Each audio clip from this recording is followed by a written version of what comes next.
Bonjour et bienvenue dans cette nouvelle vidéo de latin. Aujourd'hui, nous allons travailler sur la deuxième déclinaison des noms. Tout d'abord, comment reconnaître les noms de la deuxième déclinaison? Eh bien, dans le lexique, on nous donne trois formes pour les noms, le nominatif, le génitif et le genre. En ce qui concerne la deuxième déclinaison, on la reconnaîtra à son génitif en i, quel que soit le genre, puisqu'on rencontre surtout des noms masculins et neutres. Les masculins auront certaines désinences, les neutres en auront d'autres. On verra deux modèles, les noms masculins et les noms neutres. Ensuite, on a quelques noms féminins, notamment les noms d'arbres, qui vont se décliner sur les noms masculins. Pour le nominatif, on a principalement trois formes, ous, er, Ous et er pour le masculin, pour le neutre. Comment décliner un nom de la deuxième déclinaison? Eh bien, tout d'abord, on va s'intéresser aux noms masculins et aux noms féminins.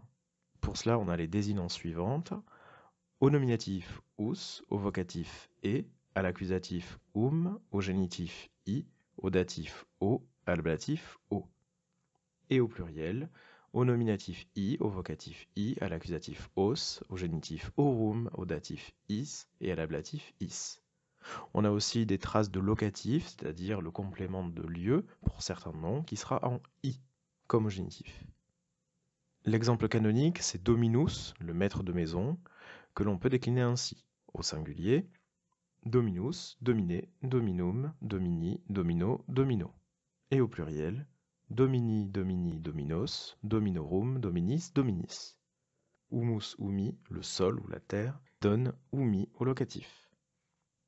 Les noms masculins peuvent présenter aussi un nominatif en R, c'est le cas notamment de ager et de puer, avec deux particularités.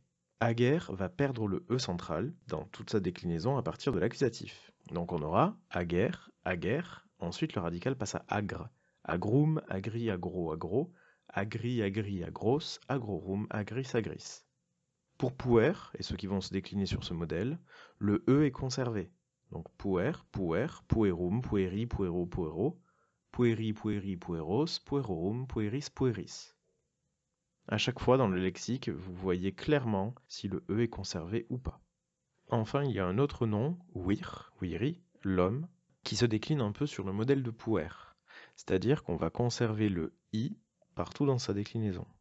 Wir, wir, wirum, wiri, wiro, wiro, wiri, wiri, wiros, wirorum, wiris, wiris. Ensuite, on a les noms neutres, qui ont des désinences propres, mais qui ressemblent aux autres désinences de la deuxième déclinaison.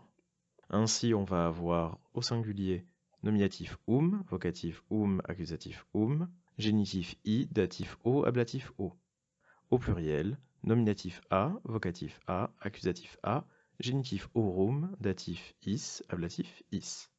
On remarque tout de suite que les trois premières formes, nominatif, vocatif et accusatif, sont en au singulier, en a au pluriel. On prend l'exemple de templum templi, le temple, qui nous fera au singulier templum, templum, templum, templi, templo, templo, et au pluriel templa, templa, templa, templorum, templis, templis. Quelques utilisations de la deuxième déclinaison.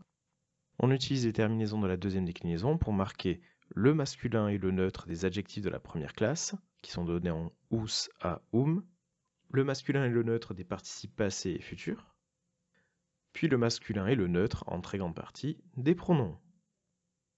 En bref, quelques notions à retenir absolument. Pour la deuxième déclinaison, le génitif est en i. Cette déclinaison compte surtout des noms masculins et des noms neutres, quelques noms féminins, notamment des noms d'arbres. Les désinences sont au singulier ous et i, o.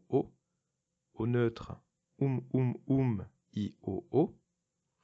Au pluriel, os, orum, is. Et au neutre pluriel, a, orum, is. Cette déclinaison sert de modèle pour le masculin et le neutre des adjectifs de la première classe, qu'on donne en ous à Voilà, j'espère que vous avez tout compris sur la deuxième déclinaison. On se retrouve bientôt pour une nouvelle vidéo.